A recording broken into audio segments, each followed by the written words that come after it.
Muy buenas noches, distinguidos maestrantes y distinguidos miembros de la Universidad Uniandes. En este ciclo de conferencias de Masterclass, me han pedido que hable sobre el tema de inseguridad en nuestro país y para ello quiero partir de una pregunta. ¿Qué pasa con el Ecuador? ¿Por qué se transforma en un santuario del crimen organizado transnacional? Que esa es la gran interrogante que pues no solo aborda a la problemática nacional, sino también gubernamental y de la sociedad ecuatoriana. Dos factores, dos potenciadores que están inmersos en el escenario nacional desde la formación de la República. Pobreza e inequidad, dos factores que constituyen potenciadores de las diferentes amenazas que están en permanente pugna por el control del territorio a nivel nacional. ¿Cuáles son esas amenazas, distinguidos amigos? Las amenazas son las que están aquí presentes, son algunas de ellas. Dentro de las más importantes, que he recalcado acá, pues corrupción, lavado de activos, el tema de crimen organizado, tráfico de armas, narcotráfico, ciberterrorismo, presencia de grupos armados, contrabando, trata de personas, el tema carcelario, tráfico de órganos, depredación en el medio ambiente, piratería en alta mar, minería ilegal, afectación al medio ambiente, infodemia, pandemia como el coronavirus, migraciones no controladas y desestabilización social. Todos estos factores, estas amenazas están presentes en la realidad de nuestro país, pero por el tiempo que se me ha asignado, quiero solo abordar estas dos. La una relacionada directamente al tema del crimen organizado y del narcotráfico, para poder determinar por qué nuestro país está en estos niveles de violencia e inseguridad.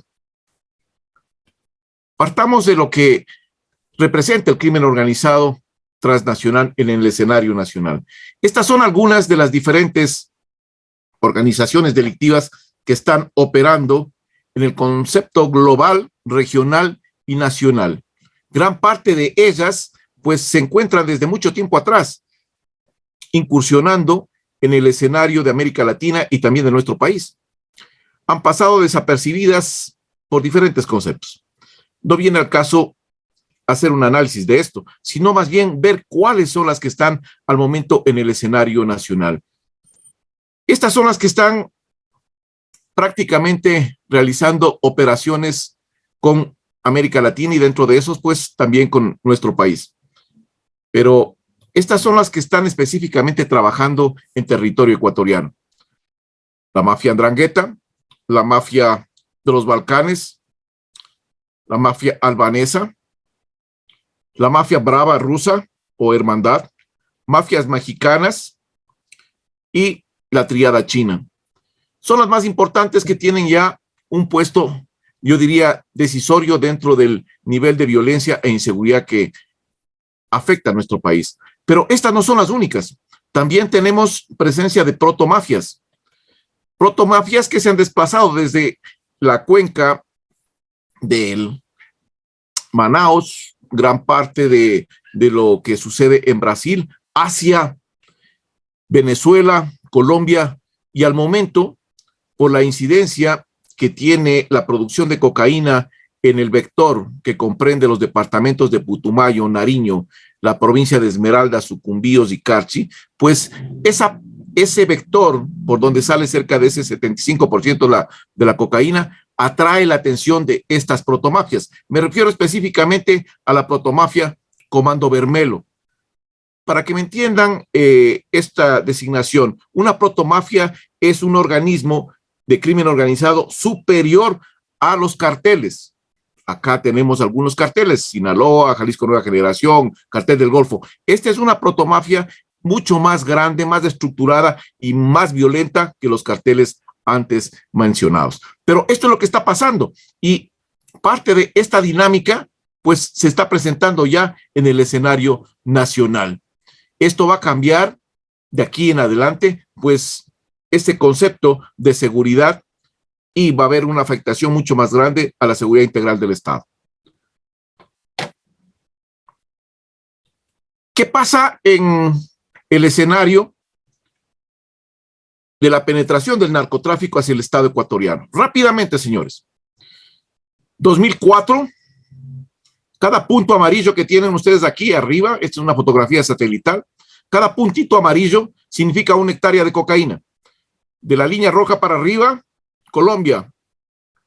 Abajo, Ecuador, algunas plantaciones de cocaína, pero no en una dimensión tan alarmante.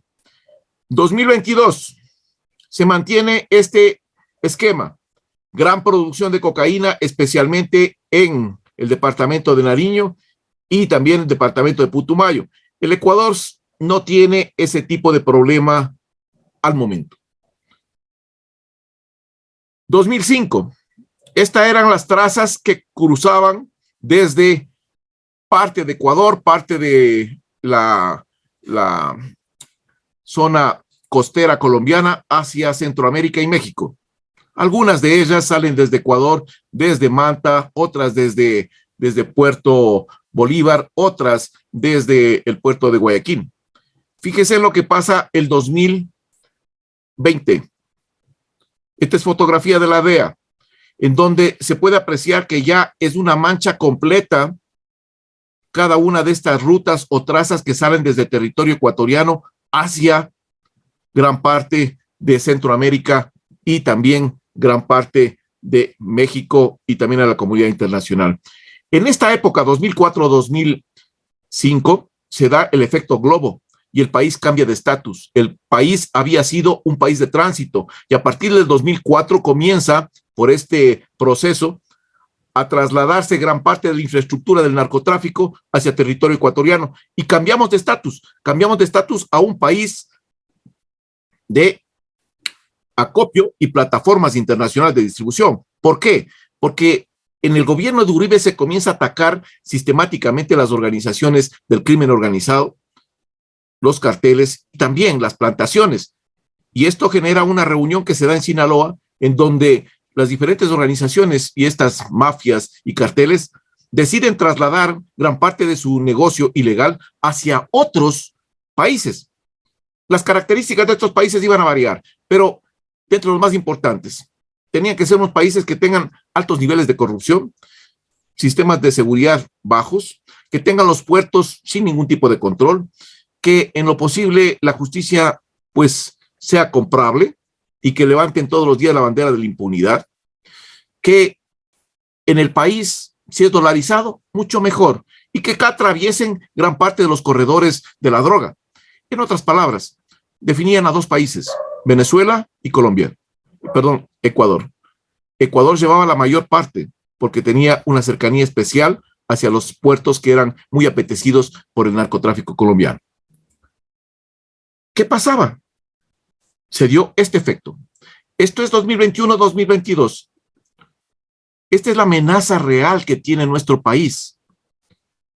La amenaza real del narcotráfico, porque por este vector, esta zona que comprende los departamentos de Putumayo, Nariño, provincia de Esmeraldas, Carchi y Sucumbíos más atrás, sale el 75% de la producción de cocaína de Colombia. Esto quiere decir que aproximadamente 700 a 800 toneladas ingresan a territorio ecuatoriano y salen por estos tres vectores. Este al Pacífico desde Colombia y estos hacia el interior de territorio ecuatoriano. Buscando básicamente ¿qué? Buscando los puertos. ¿Por qué? Dirán ustedes. Porque los puertos colombianos son controlados de mejor manera por los gobiernos norteamericanos y por las autoridades locales. Los puertos ecuatorianos carecen de un sinnúmero de sistemas de seguridad y son mucho más rentables para el crimen organizado para poder comprar conciencias y poder sacar la droga por esos sectores. Esto, como había manifestado, atrae la atención de diferentes carteles. Inicialmente teníamos el cartel de Sinaloa operando en esta zona y también el cartel Jalisco Nueva Generación, que operaban en este triángulo, conocido como el Triángulo Dorado de la Cocaína, que comprende el sector de Tumaco, la provincia de Pichincha, la ciudad de Quito y Puerto Asís. Todo este sector denominado el Triángulo Dorado, que no es otra cosa que recoge los dos grandes corredores, el del Pacífico y el corredor amazónico, pues estos carteles se ven atraídos justamente por esto, por la salida de droga por este corredor. Entonces vienen las protomafias brasileras a instalarse acá y esta protomafia ya está ingresando en territorio ecuatoriano desde hace unos 3 años. Y hace unos 3 a 4 meses atrás comienza a desplazarse el cartel del Golfo, que estaba operando inicialmente en el sector de la frontera con Colombia, en el corredor que va hacia el Golfo de Maracaibo, que era exclusivamente de este cartel. Pero al ver que por aquí sale gran cantidad de droga, pues se traslada inmediatamente para esta zona. ¿Por qué? Porque recuerden que por ese sector de Venezuela solo sale el 15% de la droga que genera Colombia y el 10% sale para Brasil, pero ese 75% es el que atrae a estos diferentes carteles y protomafias. Tenemos adicionalmente a esto, pues, otras organizaciones del Ejército de Liberación Nacional, Segunda Marquetalia y un sinnúmero más de otros pequeños grupos que están operando en la frontera y que se benefician de este tráfico de drogas. Lo que quiero decir es esto. Aquí está el resultado más o menos de un análisis que hicimos con Innocent Crime, en el cual ese 37% de esos 700 toneladas ingresan y salen por estos puntos. 52% por el puerto de Guayaquil, 35% por el puerto de Manta, por Puerto Bolívar 10% y 3% por el puerto de Esmeraldas. Pero esto no es solo una parte del crimen organizado, sino también tenemos, por otro lado, la minería ilegal, que sale en dirección hacia Colombia y también hacia Perú. ¿E ingresa qué? Ingresa, pues, contrabando por estas fronteras y también ingresa el tráfico de armas, que se ha ido incrementando últimamente, especialmente desde Colombia hacia territorio ecuatoriano. Esta es la realidad del país. Entonces, sitúense ustedes dónde están las ciudades con mayor problema de inseguridad y más violentas, y van a darse cuenta por qué. Justamente es por eso. Aquí están graficados los corredores. Este es el corredor el corredor del Pacífico, que atraviesa desde Panamá, Tapón de Arién, todo lo que corresponde al litoral colombiano, atraviesa el litoral ecuatoriano y va a desembocar aproximadamente por Piura, donde hace un giro hacia la izquierda para tomar nuevamente el corredor de los Andes. Y el corredor amazónico que viene desde el eje cafetero se proyecta hacia el interior de territorio ecuatoriano, pasando por Mocoa, Puerto Asís, ingresa a Sucumbíos y llega a una ciudad bisagra que se llama la ciudad de Baños. Desde ahí se ramifica nuevamente el tráfico de drogas hacia los diferentes plataformas internacionales de distribución, que son los puertos. Fíjense ya la presencia aquí ya de este cartel y de esta protomafia, porque aquí es donde se genera la mayor actividad de narcotráfico. Por eso es que nuestro país, en el último informe de Naciones Unidas, si bien es cierto, es catalogado como el tercer país a nivel mundial en captura de cocaína, y eso pues fue celebrado por el gobierno nacional, sin darse cuenta que indirectamente lo que nos están diciendo es que solo capturamos el 10%, distinguidos amigos. No capturamos todo lo que está pasando por territorio ecuatoriano. Entonces no sé qué hay que festejar. Por otro lado, en ese mismo informe, hay que ver lo que dice con relación a la posición del Ecuador. Ecuador es el segundo país a nivel regional, por encima de Colombia, por encima de Perú y por encima de Bolivia, en sacar droga o exportar droga hacia los siguientes continentes: África, Medio Oriente, Asia y parte de Europa. Por eso es que la posición de Ecuador se vuelve estratégica y somos catalogados por la administración Biden como uno de los países procesadores sin ser productor. Y segundo, somos considerados a nivel mundial como la principal plataforma de exportación de cocaína de la cuenca del Pacífico, especialmente el puerto de Guayaquil. Esto es lo que tenemos en la frontera. Y estos son los diferentes actores que están ahí, cada uno interesado en estos vectores que están acá.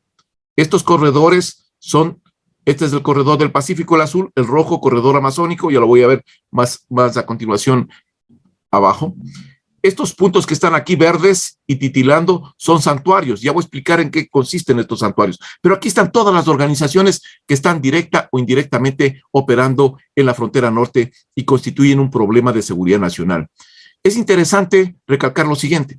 Este grupo, Colectivo Insurgente, es un grupo nacional que opera en territorio ecuatoriano y que es entrenado por el Ejército de Liberación Nacional.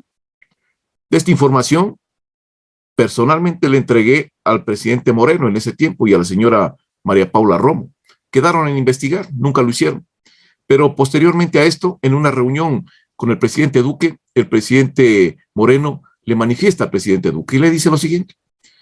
Le dice, tenemos información de que un grupo nuestro está recibiendo entrenamiento por el Ejército de Liberación Nacional y grupos colombianos.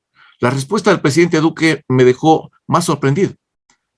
Le dijo, sí, pero no es solo uno, son varios.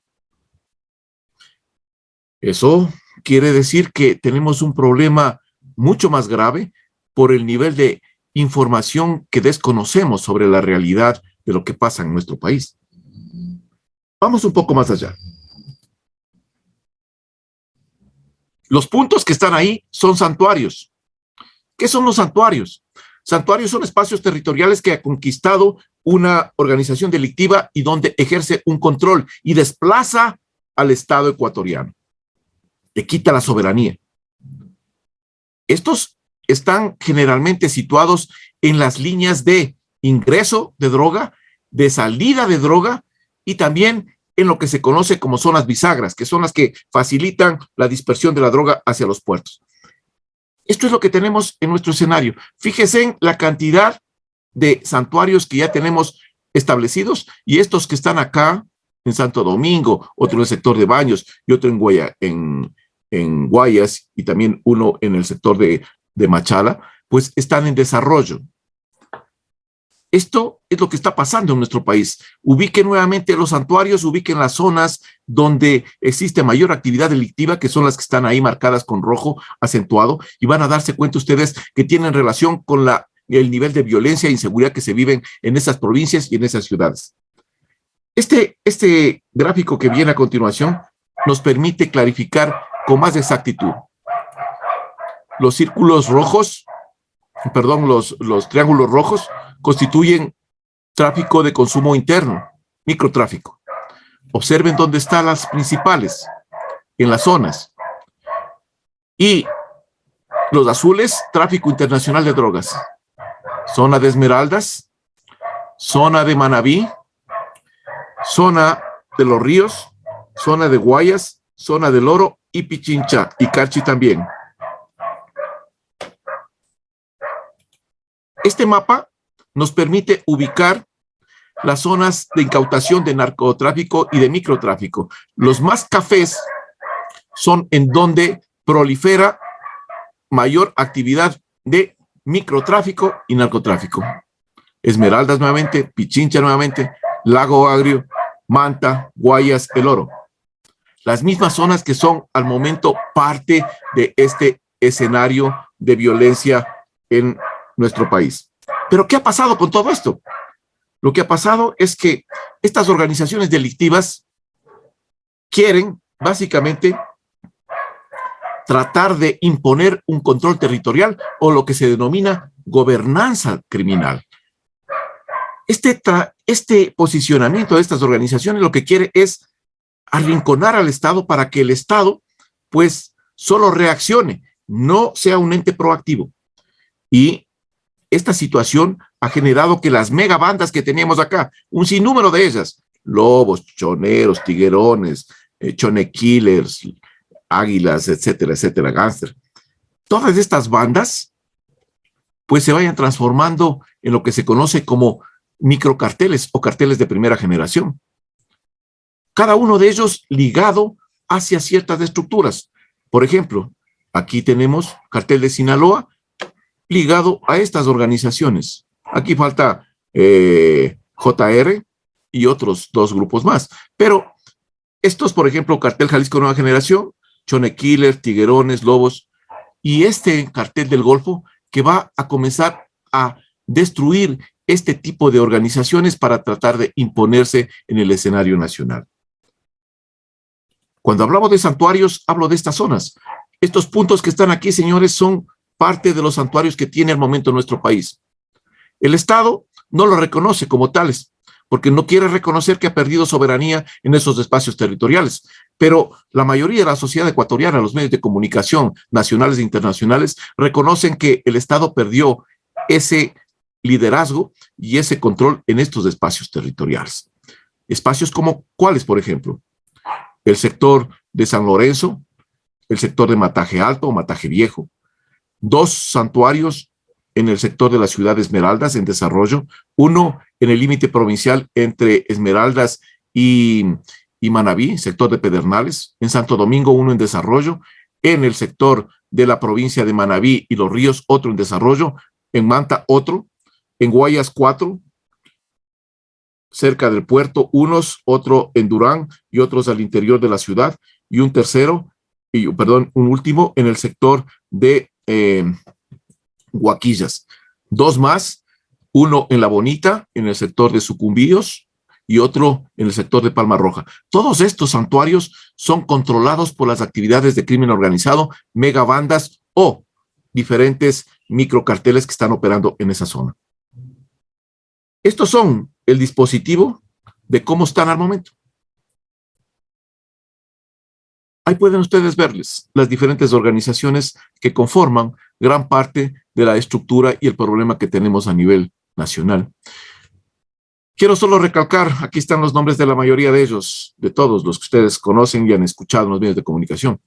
Este grupo que está aquí se llama el Grupo Cóndor.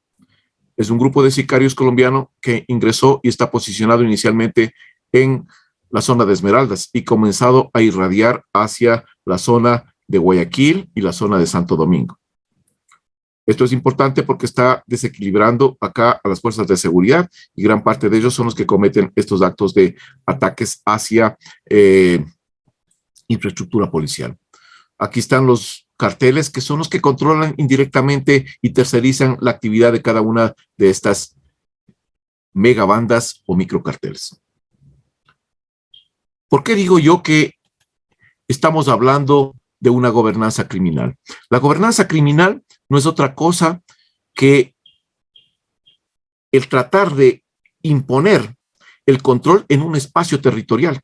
Y ese espacio territorial les permite, pues, organizar, administrar, controlar ciertas áreas, desplazando al Estado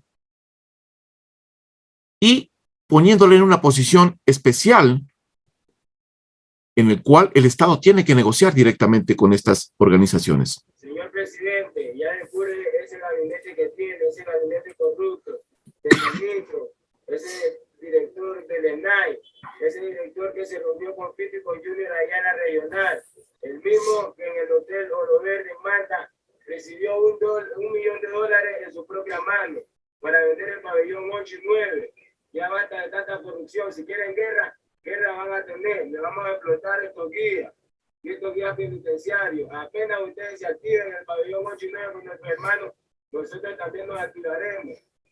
Ya que ustedes solo quieren andar en persecución contra nosotros. Estas zonas que se denominan gobernanza criminal, la modalidad de gobernanza criminal, tienen tres elementos. El primero de ellos, Estado, delincuencia organizada y sociedad.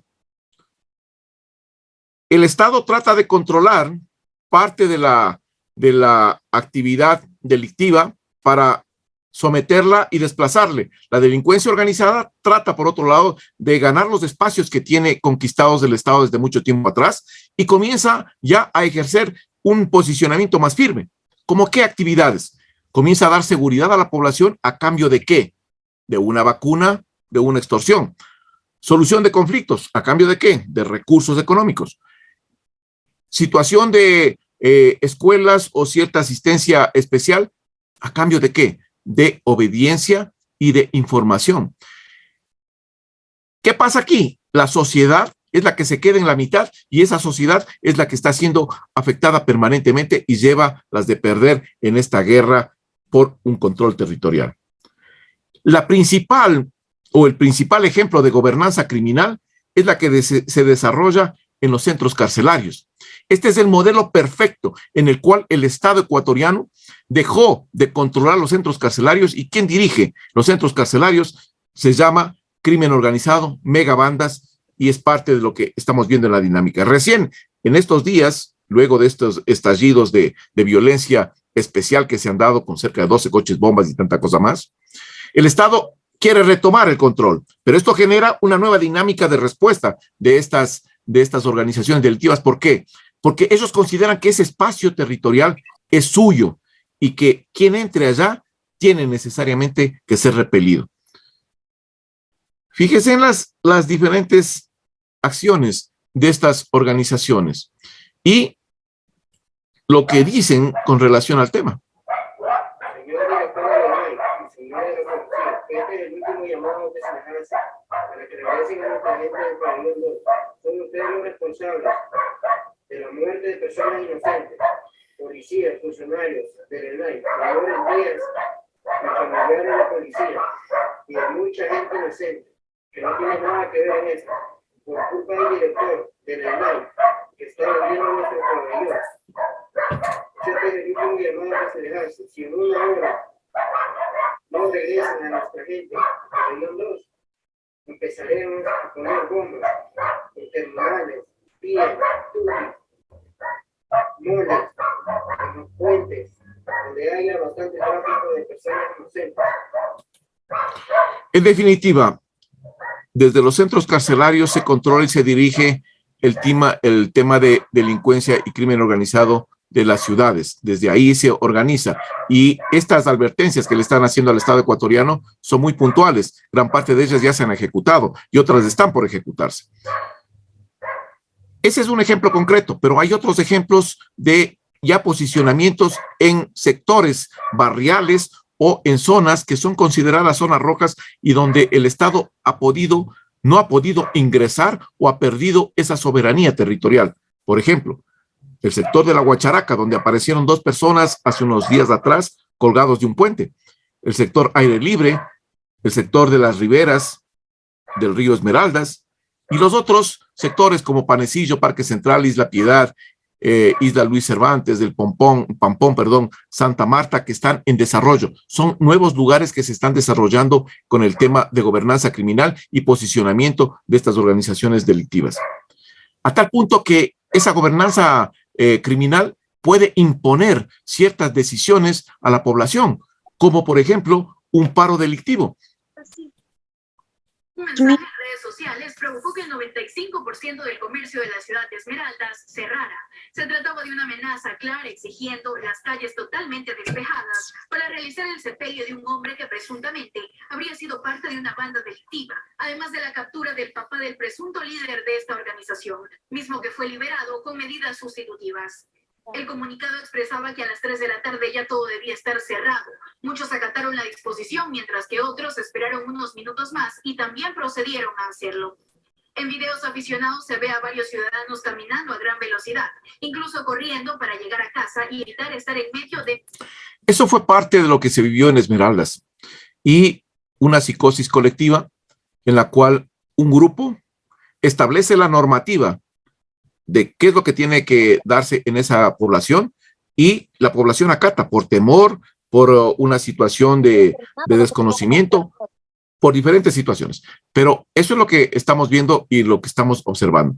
Acá tenemos la ciudad de Guayaquil, las diferentes organizaciones delictivas que están operando en Guayaquil y que tienen su centro de acción y de operación básicamente orientadas sobre estos 2 corredores, que son los que van a desembocar en el puerto de Guayaquil. Cada uno trata de controlar las riberas y la parte central de Guayaquil para evitar que estos corredores caigan en manos de las otras organizaciones. Esto es lo que tenemos en Guayaquil. Hay una proliferación de organizaciones delictivas que están ahí metidas y que están ejerciendo un control territorial En otras palabras, una gobernanza criminal. Y por eso es que hemos visto nosotros este tipo de acciones.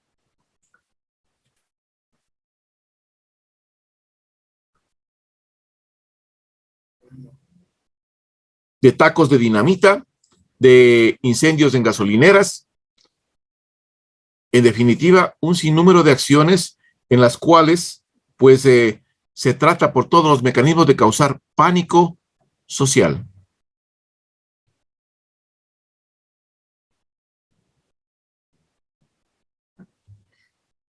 Ya va terminando. Ya.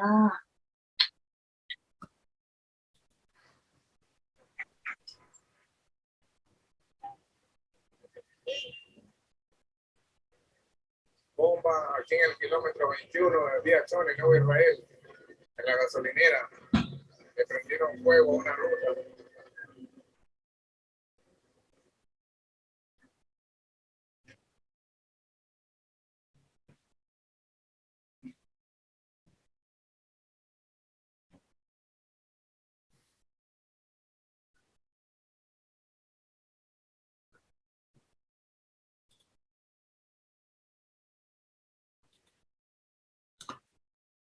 Pero todo esto no solo queda en este tipo de acciones de terrorismo urbano y afectación a ciertas infraestructuras y empresas. También está el ataque a instituciones policiales, en los cuales, de lo que llevamos la cuenta al momento, pues gran parte de los UPC de la ciudad de Guayaquil, también de la ciudad de Santo Domingo de los Áchilas y también de Esmeraldas han sido afectados, a tal punto que al momento ya se utilizan este tipo de barricadas para poder contener cualquier acción del crimen organizado. ¿Qué es lo que demuestra esto? Que estamos arrinconando a la fuerza pública por parte del crimen organizado especialmente. Justo el día de hoy, en la mañana, a las 10 de la mañana, fíjese en el tipo de material que se captura. Se capturan minas Claymore. Son minas que se utilizan para combate en una guerra, para emboscar. Estas minas causan una destrucción muy grave en una fuerza que avanza o en un personal. Pongamos una cosa. Si es que una de estas minas se instala en un estadio, pues habrán por lo bajo unas 50, 60 a 100 personas afectadas con una mina de estas, porque se esparce rápidamente los fragmentos de la mina y causan. Estos fueron encontrados hoy en la mañana. Eso quiere decir que las acciones del crimen organizado no han parado. Más bien, esta calma relativa que tuvimos del feriado acá, pues va a recrudecerse. El día de hoy, 4:30 de la mañana, también se atacó a un UPC en el sector de Buenavista, en Guayaquil, causando pues 2 o 3 heridos más y la destrucción de gran parte de las ventanales de ese centro de seguridad. Pero todos estos elementos, distinguidos amigos, no vienen solos, están también ligados a este tipo de actividad. Las extorsiones, las vacunas, los impuestos como una nueva modalidad de control territorial, en donde verdaderamente estas organizaciones pues aprovechan del temor de la ciudadanía para recabar dineros para su organización. Algunas de estas son estas organizaciones que tienen la capacidad de recabar dinero, a tal punto que no solo desde nuestro país se realiza este tipo de captación, también se realiza desde México, desde Brasil, desde Colombia, desde Venezuela, porque vieron que la población en sí está tan aterrada que solo al escuchar una voz colombiana se imaginan lo peor. Peor si es brasilero, peor si es mexicano. Entonces, todas estas organizaciones aprovechan de esa situación para poder recabar esos recursos y generar secuestros, extorsiones a la población. ¿Cuál es el escenario que vamos a vivir de aquí en adelante? Pues el escenario es sumamente tenebroso, si cabe el término decirlo, porque tendremos yo diría, una metástasis de violencia y de terrorismo urbano a nivel nacional que se va a ir incrementando. Primero comenzando por las cárceles. El día de hoy había una refriega en la cárcel de de la penitenciaría del Litoral hace unas horas atrás. Y esto va a extenderse al resto de los diferentes centros carcelarios. Eso por un lado. Por otro lado, van a continuar estas acciones en contra de la Policía Nacional, porque recuerden que hay un precio por la cabeza de un policía o de un UPC que instalaron estas mismas organizaciones. Entonces, si esto se está dando, pues da también facilidad para que se realicen actividades de terrorismo urbano, colocación de granadas, colocación de artefactos explosivos. Inicialmente estuvieron en las diferentes gasolineras. Esto puede cambiar. Como lo manifiestan estas personas, pues pueden hacerlo en lugares de mayor concurrencia. El tema de lo que vivimos actualmente no ha cambiado. El tema no se ha pacificado. El país no está tranquilo. Si quien piense que esto ya se terminó, está completamente equivocado. Esto recién comienza a tomar un aire mucho más violento.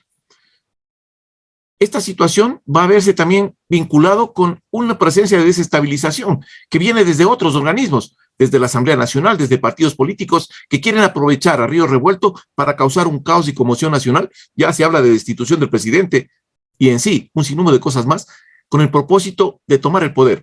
Pero lo principal acá es lo siguiente, es que tenemos que exigir a los gobiernos que incrementen el accionar sobre lo que se denomina pues una presencia disuasiva permanente, que es lo que se necesita para reducir los niveles de inseguridad en nuestro país. Con esto me permite pasar rápidamente por el tiempo, más que todo, porque me dijeron que tenía solo 40 minutos, pues quiero hablar sobre unas recomendaciones político-estratégicas que yo considero que son sumamente importantes y de las cuales le hemos hecho llegar como presidente del Observatorio de la Política de Seguridad Integral del Estado, le hemos hecho llegar al presidente de la República y a los diferentes ministerios para que acojan dentro de la planificación estratégica que tienen que realizar. Porque se habla de que tenemos una planificación estratégica, pero lamentablemente esta planificación tiene un problema. El problema central es que dependemos para la ejecución de esa planificación de $5,000 millones. $5,000 millones que nos tiene que facilitar la comunidad internacional. Y la comunidad internacional, ¿creen ustedes que va a meter dinero en un país que está catalogado entre los más importantes en corrupción en América Latina? Les dejo el interrogante. ¿Qué tiene que hacer a corto plazo el gobierno? Primero, tiene que dejar activado el COSEPE, el Consejo de Seguridad Pública y del Estado, en forma permanente para poder evaluar, analizar, generar una dinámica de todas las instituciones del Estado en beneficio de la crisis que estamos viviendo para solucionarla. Esto no solo es, distinguidos amigos, pie de fuerza. ¿Qué quiero decir con eso? No solo es la solución militar y policial. Ahí estamos equivocados. La solución va por otra óptica. Es más social. Es necesario, por otro lado, que se amplíe la misión de la Fuerza de Tarea Conjunta Esmeraldas. Ustedes observaron que por el vector que acabé de señalar hace unas transparencias atrás, ingresa el 75% de la droga. Esto quiere decir que ese 75% de la droga que ingresa, pues tiene que ser frenada, tiene que ser parada. Y la forma es mediante un control de frontera. Segundo, es necesario la militarización temporal de puertos y aeropuertos, porque por ahí sale la droga. Entonces necesitamos tapar la entrada y salida de droga. Y necesitamos generar una presencia disuasiva permanente. Cambiar el concepto erróneo que se tiene al momento de que la seguridad comunitaria es la solución. No, señores, esa solución dejó de ser eficiente. ¿Y por qué dejó de ser eficiente? Porque hemos llenado el país de PAI de UPCs, en el cual la Policía Nacional ya no tiene capacidad para colocar personal allá. Y tenemos PAI UPCs con 3, 4 policías, con un patrullero en malas condiciones, con una moto a veces que funciona, sin internet, sin medios de comunicación, sin diferentes cosas. Pero esto no es cuestión de la Policía Nacional, aclaro, ¿ah? Esto es cuestión del Estado. El Estado es el que tiene que responder directamente a esas instituciones y darle las herramientas, los mecanismos del presupuesto para que puedan verdaderamente afrontar estas amenazas. Si el Estado no entrega los recursos, ¿cómo quieren que esas instituciones de la fuerza pública puedan hacer frente a estas amenazas? Estas a corto plazo, señores. A mediano plazo es necesario ampliar la cooperación internacional. ¿Por qué? Porque el problema de las drogas no es un problema ecuatoriano, es un problema regional y un problema global. Por lo tanto, lo que está pasando en nuestro país repercute en Estados Unidos, en México, repercute en Noruega, repercute en Rusia, en China, porque gran parte de la droga que sale desde aquí va a parar a esos países. Entonces, esos países también tienen directamente una responsabilidad con Ecuador para solucionar este problema. Es necesario políticas públicas claramente orientadas ¿a qué? A solucionar estos problemas estructurales que están afectando la seguridad de los ecuatorianos. Es necesario hacer una reingeniería total del sistema carcelario, porque en esos sistemas privan dos cosas, señores. El primero es la corrupción de en todos los niveles, y el segundo, los niveles de hacinamiento que han convertido a estas cárceles en bodegas humanas, en donde los derechos de las personas están por los suelos. Yo sé muy bien que son delincuentes, pero son personas, y las personas tienen derechos, y los derechos se tienen que respetar, y el Estado es el primero, porque la Constitución dice claramente en el artículo 201, si no estoy mal, que el Estado tiene que garantizar la vida de todos los privados de libertad y su reinserción social, cosa que no se está cumpliendo en este país.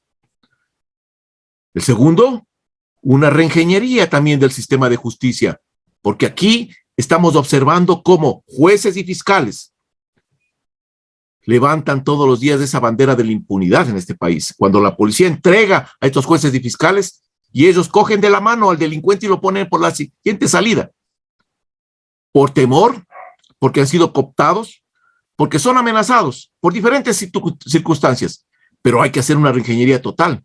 En estas circunstancias en las que vive el país, con estos niveles de inseguridad, es necesario que el Estado comience a analizar si es que es conveniente el uso de los jueces y fiscales sin rostro. Es necesario reformar completamente el sistema de inteligencia militar, el sistema de inteligencia nacional, perdón, la cabeza del sistema. Si el sistema no funciona, los subsistemas tampoco trabajan. Los subsistemas al momento de inteligencia militar, inteligencia policial, están operando y siguen operando porque son parte de su dinámica. Ellos no tienen problema. El problema es la cabeza. Si la cabeza, me refiero así es, no tiene una visión profesional de lo que tiene que hacer y no tiene un criterio claro de cómo se manejan las amenazas, existe un problema, porque es el órgano que tiene que estar vinculado directamente al decisor político para asesorarle en el tema de la toma de decisiones. Es necesario que la Asamblea Nacional, pues, por otro lado, dé paso a un sinnúmero de leyes. Hasta ahora está la Ley de Seguridad Nacional, la Ley de Inteligencia, la Ley de Interdicción, que se necesitan de forma urgente para poder garantizar, en el caso de esta Ley de Interdicción, la soberanía aérea y que nuestro país no se convierta en una plataforma de narcoavionetas que ingresan permanentemente a vista y paciencia de todos los ecuatorianos. Es necesario, por otro lado, que comprendamos que el momento que hablamos de una presencia disuasiva permanente, todos los componentes de seguridad de una localidad tienen que trabajar en función de ¿quién? En función del pueblo ecuatoriano, porque ese pueblo ecuatoriano es el que necesita que le garanticen su seguridad y las instituciones están justamente para esa situación.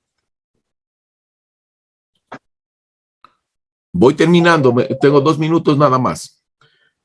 La última recomendación es con relación a que necesitamos cambiar, distinguidos amigos, estos dos problemas que tenemos claramente atravesados, la pobreza y la inequidad.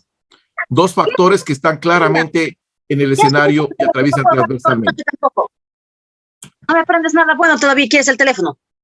Le ruego el micrófono, por favor.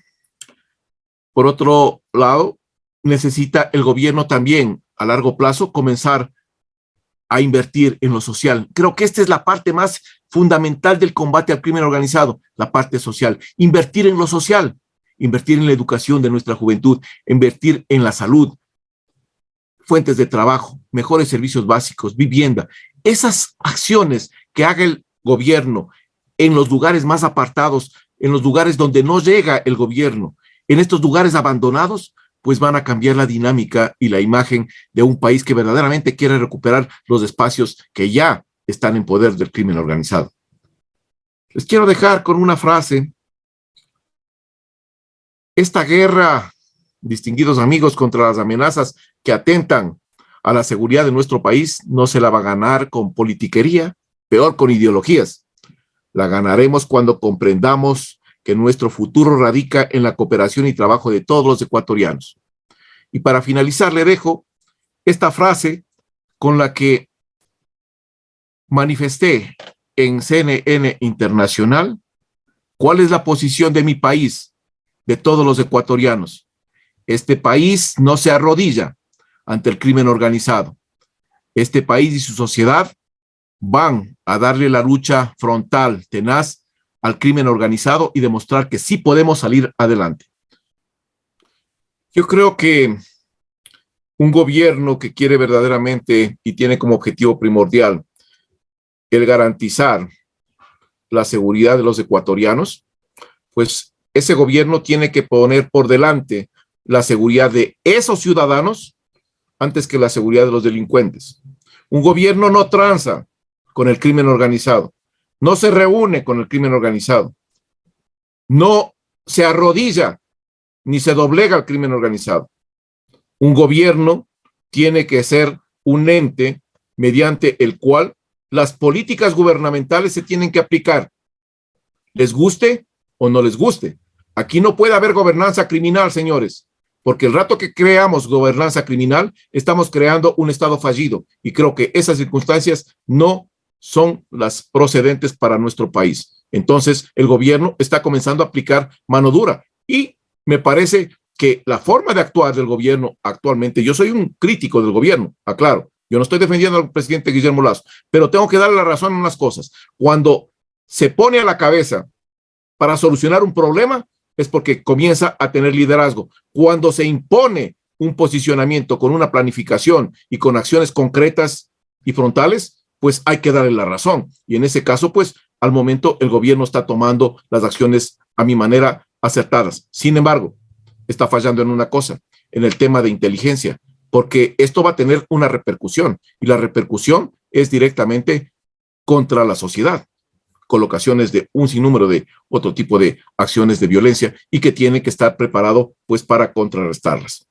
La Constitución es una herramienta jurídica que garantiza los derechos de los ecuatorianos, todos los ecuatorianos, indudablemente. Nadie se puede ir en contra de la Constitución, de la norma madre. Sin embargo, hay que colocar también los escenarios y hay que colocar las circunstancias. Esa norma también dice que por sobre todo está la vida de los ecuatorianos.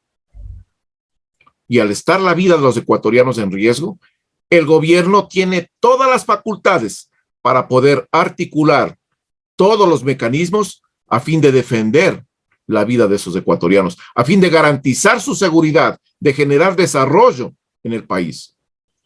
El país al momento, señores, sigue perdiendo. Somos catalogados una plataforma internacional de distribución de narcóticos. Somos catalogados por la administración Biden como un país procesador.